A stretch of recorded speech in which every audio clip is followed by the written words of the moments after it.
My name is Edyta Cios and I work at the Young Academy of Europe. Today I have a pleasure to talk to Professor Moniek Tromp from the Groningen University in the Netherlands. Moniek, welcome, and first of all, thank you for agreeing to do this interview and tell us more about your work. I would like to first start with asking you about could you tell us where were you born and how your childhood impacted your life, who you are today? Okay, well, first of all, thanks for having me. Well, I was born in the Netherlands, in a very small village in the middle of the Netherlands. So I grew up in a small village where everyone knew each other. And my father had his own company. So it's kind of a plumbing company. And my mother also worked in the company. And our kitchen was actually also the canteen of the company. So the men who were working in the company, we shared the same kitchen, let's say. So I grew up in this male-dominated environment because there were only men working in the company. But at the same time, my mother was also always working. So we were there kind of in the company. She was always there. She was always looking after us. But she was also always working. So I know this environment. So I grew up like, let's say, a male-dominated environment with my mother also working. Mm-hmm. So, and how it was like, especially at your home, like with the division of the roles between your parents? Yeah, so like I said, it was in principle my father's company, but my mother did a lot as well. My mother would do all the homely things, let's say. So she was the one looking after us, she was the one cooking, she was the one doing the groceries. So in that way, the division was very traditional, let's say. So my mother was working, but also doing all the female mother stuff, yeah. Let's say. Yeah, so it was a traditional way of doing things. Yeah. And did you have any favorite subjects at school, and if yes, did they help you choose your career path?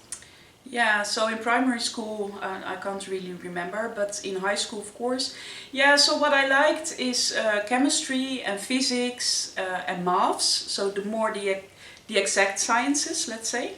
And initially, actually, I wanted to become a doctor, to heal people. There were some things in my younger life where people died or got ill, and I thought I want to save people, I want to heal people. And then you get to the point where you have to choose. So you go to these open days, and then at university, well, first of all, with medicine, you have to learn a lot by heart. And I thought it wasn't this nice mix of all the subjects I liked. And at that stage, I was also worried that if I would indeed work with sick people, I would bring that all home and not be able to separate that. So at that stage, I decided I wanted to do something else. And then I looked between physics and chemistry. I even looked at artificial intelligence. Okay. Hindsight, I think maybe I should have done that. That would have made me more money now. But that was a new thing at the time. And I thought chemistry was a nice mix of maths and physics and chemistry and biology. So that's why I chose for chemistry. Okay, so you kind of had it already from then, like a clearer part. Yeah, in a way, yes. But like I said, I always thought I wanted to be a doctor, and my grandmother still thinks I'm a doctor, so she still calls me when she's ill, but it's a different kind of doctor, of course. So, but I'm happy with what I chose, I guess. Yeah. Okay, that's good. Yeah. And when you were growing up, did you have any role models, and if yes, how they inspired you? So I thought about this. I've been asked this question quite a lot, but not really. So not really in the sense that there were role models work-wise or career-wise, but maybe my mother. I mean, she was able, it seemed without effort, let's put it like that, to combine the busy company and all these people always in her house in a way and in the kitchen. And she also worked within the company, but she was always there for us. And I think it helped that the company was in the house. So there are always people there, and you would even sit at their desk and have coffees, etc. or teas at that time. But yeah, my mother, that she could give us the sense that she was always there. but also help my father in his company. So yeah. It's good to have such a role model right there next to you. Right there, yeah. That's nice. Yeah. Let me ask you now about your career. What are the things you're most satisfied and excited about in your career? Yeah, that's a very difficult one because there are so many things. I mean, I think the career path I chose, it was nice to be able to live in very different countries and experience very different cultures.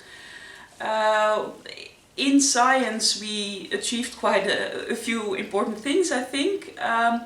But I think in the end, what I'm most proud of is to be able to teach students and PhDs and help them get their career going and see that they have a nice future.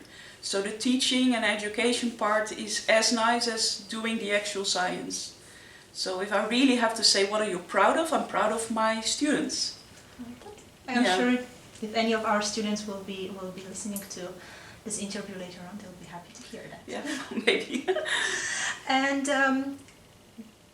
with your work now, is there any project that you are especially involved in, and is there a gender aspect involved in that?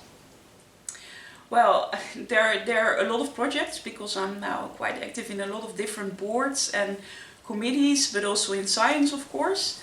If it's one related to gender, then of course there's board membership for the female professors. I'm in Groningen involved in hiring female tenure track professors and get them through, and also keep them in Groningen.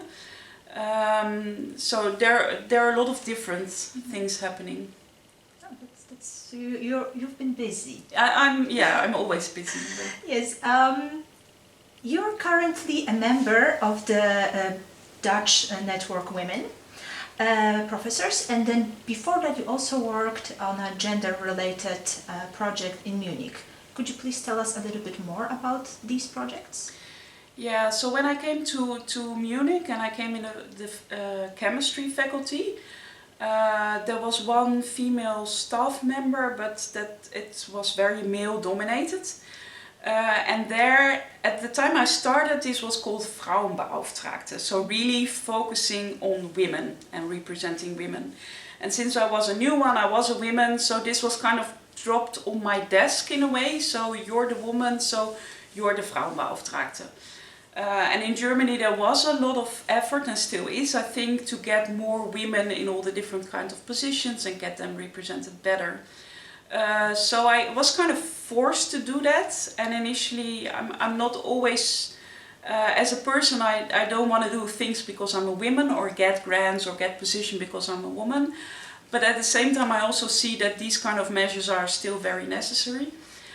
So I kind of grew into that, and I noticed, especially in Munich where I was, so the south of Germany is still quite conservative, and that students like to see women and needed these role models, and so it was nice to be able to work on that, and I think we achieved a lot there. I mean, in the chemistry department there wasn't even a room where you could lactate, let's say. There were more and more lectures in the evenings or after 5. Daycare was not very abundant yet in Munich, still isn't, so it's still not seen as a thing to do. If you're a mother, you should be at home with your kids, and some of my colleagues also felt that.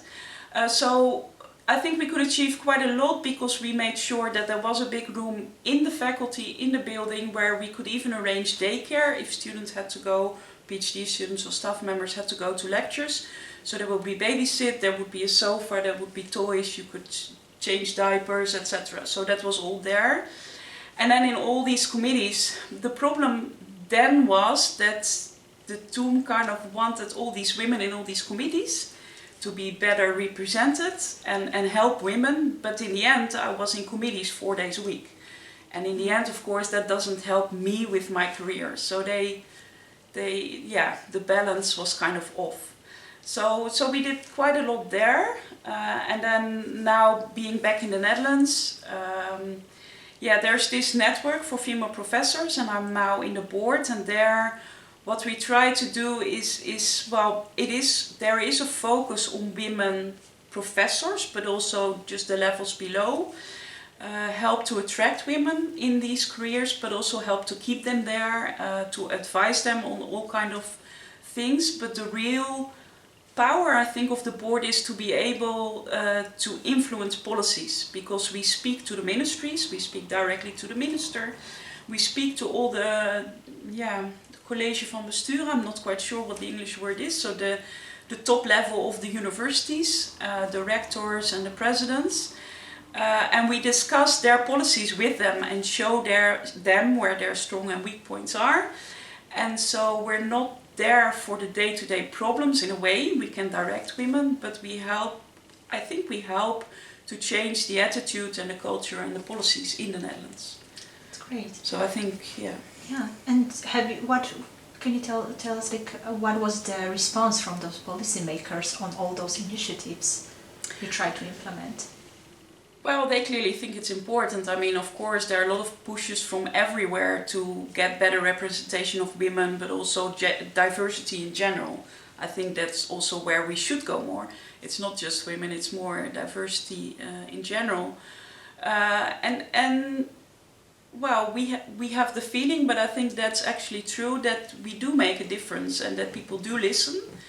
And it's not just we have those women again. No, it is that they really try to implement things and make real change. So, yeah. Okay. You've been also involved in programs for younger girls. Yeah. And so can you tell us more about your participation in fostering changes in that area? Yeah, so I almost forgot about that already. There are so many things happening. I mean, when I came back to the Netherlands, so after coming from Germany, some people complain about the Netherlands being conservative. It's all relative, depending on where you come from. But then my kids went to school, and my oldest daughter, I mean, I've always been working. They've always gone to daycare. I've always been working full time. And when they went to school in the Netherlands and came home, they said, I want to be a mother, so I can't be anything else. And that's what they somehow got from school. And I got so annoyed by that, that I wanted to do something. And there is this organization in the Netherlands which is called VHTO, and they're trying to also change this. So to change things at schools, in educational programs, in IT, they provide workshops, etc.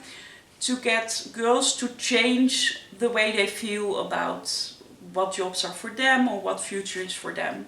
And so what we worked on with them, and I was kind of involved in the UK part of that when I was working in the UK, is to change this bias. I mean, I also have a bias. If I do these tests from Harvard and MIT, we all have a bias, I think, from where we grew up.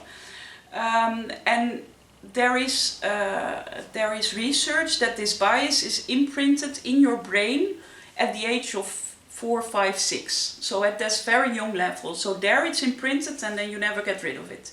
You can get made aware of the bias you have, but it's there, and you won't get rid of it anymore.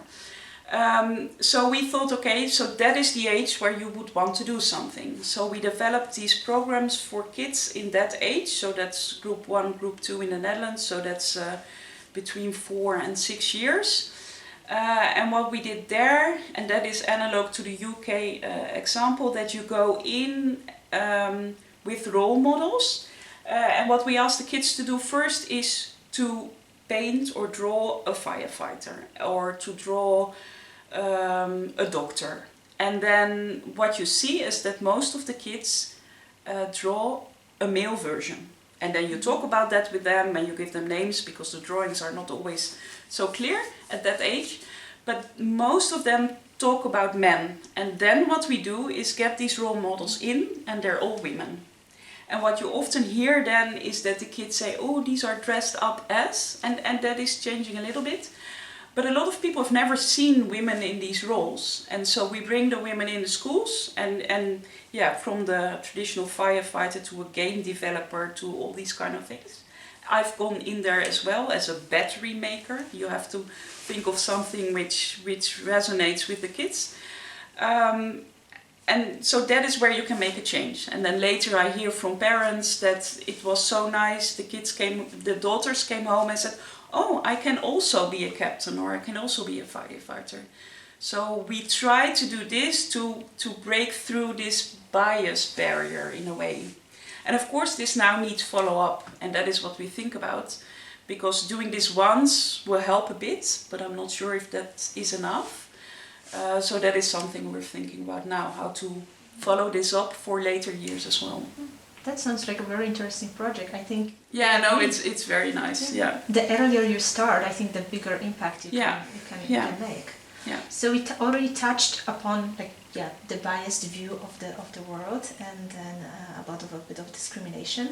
So what trait do you find more useful for a person to go against discrimination? Which traits do you think someone should possess to be able to fight this biased view?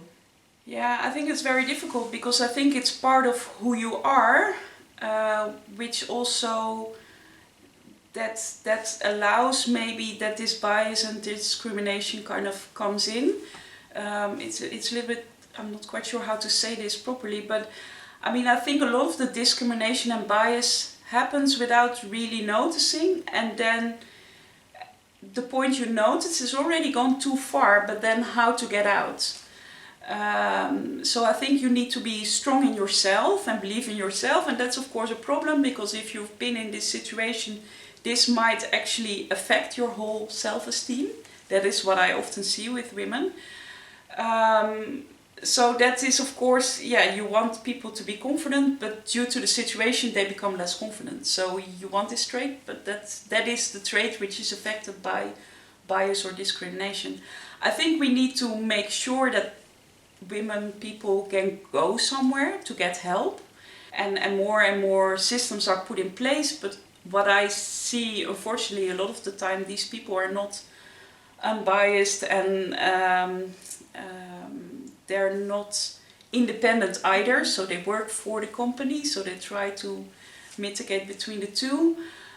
So you need kind of an external system where people can go to, but what I often try to advise people is that if you have someone close you trust, and it can be male or female in the system or out, and try to get help from someone you trust. And that might not be the official university system, but a lot of women, and I also recognize myself there, don't want to ask help either. They think they can solve it themselves.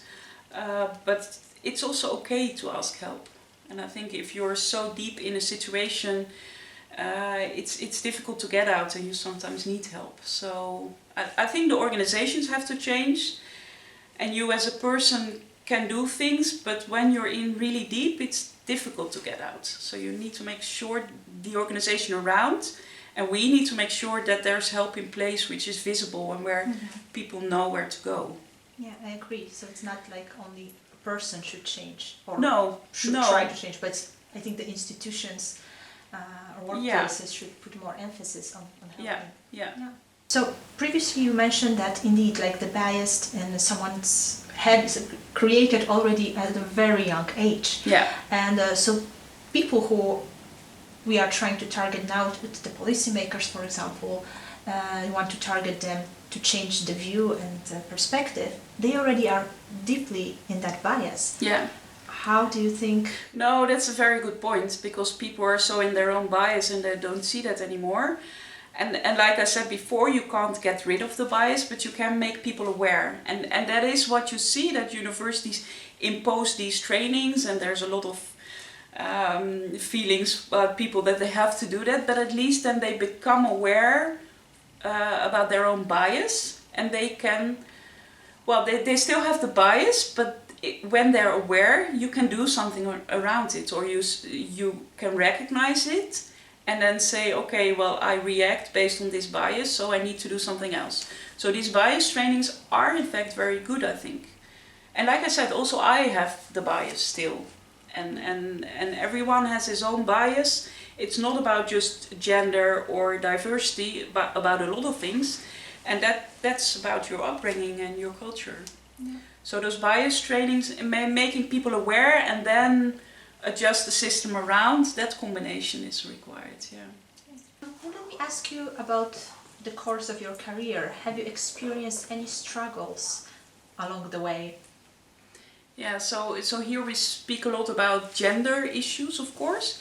I think for me that was not so much a problem. I had a lot of supporting men around me. And maybe because I grew up in this male-dominated company, home environment, I was less sensitive to that maybe, or I just didn't notice. So the gender discrimination I only ever first noticed in Germany when there were colleagues who would call me a Rabenmutter because they felt I had to be at home. And they even wanted me to teach Friday evening lectures while being pregnant and on the verge of giving birth. But I have experienced some other problems. So, for example, in my PhD, I was diagnosed with breast cancer, and it was very early on. So it wasn't a very lengthy process, but it still had a huge impact, of course. But again, I had a lot of, well, it was all males actually, colleagues around me who helped and who looked after me even at home. So, but also my supervisor, and he's still kind of an extra father to me. And I guess due to that period actually. So yes, I've had my own struggles, but it's different than other maybe other discrimination things we've discussed today. The other thing, of course, is that in academia, and especially if you want to go up the ladder in your academic career, you're almost obliged to travel. You need to have seen different labs and different countries and different cultures, and then you're seen as academically old enough to grow up and to promote. So I've always also traveled quite a lot. So I've worked in the UK, I've worked in Germany. And in the old days, of course, the male would travel, the female wasn't working, so they would move along, and that was easy. I'm a woman, I had kids, I had a husband, and so he and they had to travel with me. So I'd done my first travel alone, and then I met my husband. I was kind of in the fortunate situation that he was in a part-time job and he decided to come to me. And he traveled with me, also due to the origin of his job, that he could move a little bit easier, but also that first in England he couldn't really find a position he was interested in, so he also liked to move away again. And then of course from Germany we moved back to the Netherlands where friends and family are, so that were for him arguments to move with me. But that's complicated. And of course then when you have kids, and I have 3, life is very busy. And if you're then also trying to look after everything at home, and there's always this work-life balance, it's just very complicated. But yeah.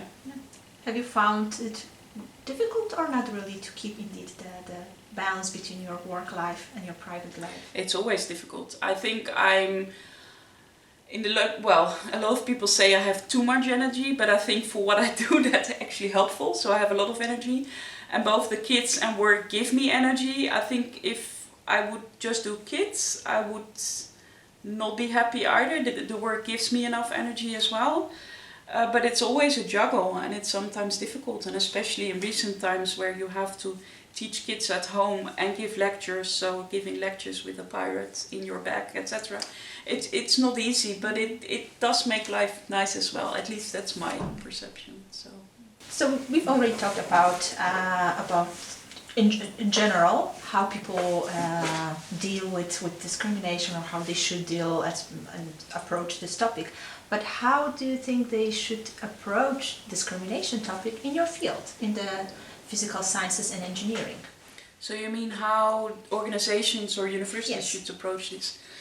Yeah, well, like I said before, I was always, but I always had a negative feeling about women only, or prizes or position or quora women, etc. But if we go on like we do with all the biases we just discussed, this is gonna take, there was a research in the UK, this is gonna take another 50 years before we get anywhere. So it is necessary to do something on purpose, let's say, to promote women. And I've seen a lot of good and bad examples. What I think is a very good example is something which was started at the University of Groningen a few years ago, and it's not because I'm there that this is a good example. I think it's generally a good example because we are now with a 50-50 women-man distribution in the staff, in the faculty. So this is the physical chemistry, well, physics and chemistry faculty, let's say. So what they started is tenure track positions for women. And what I also see when they started this, it was this position for a woman who would be paid by the university for 5 years, and then the institute would have to take over the finances. And initially that didn't work because the institute thought, okay, this is a free woman for 5 years, and after that we don't want to pay her, so she has to get out. Now these women, even when applying and when we go through the entire application process, and I was chairing this last year, so I paid a lot of attention to that, these are immediately embedded. So if the woman did not fit in the institute, either as a person or research-wise, we would not hire them or would not even invite them because they would never be embedded, and then after 5 years they would have to leave. That is the examples we saw. And they would never be involved and be in the right position, so it would not be good for them either. But if you do this properly and help these women and get them embedded well, so you need to do a lot of hard work with the men there. So I had lots of coffees with institute directors, etc., to make sure this would work, and the woman who is actually hired will be embedded properly and will be. So it is a lot of hard work because you need to work with the male colleagues around to make sure they accept the women there and get them embedded and get them engaged in the entire process. So it's not focusing on the women. You want, of course, hire them, but you don't only want to hire them, you want to keep them as well. And therefore you have to work with the men around. I think that's a good suggestion, and I think it's a good strategy also to go for an aim for. So we talked about now the tenure track positions and that period in someone's career. How about the higher level? How about if a woman wants to go further?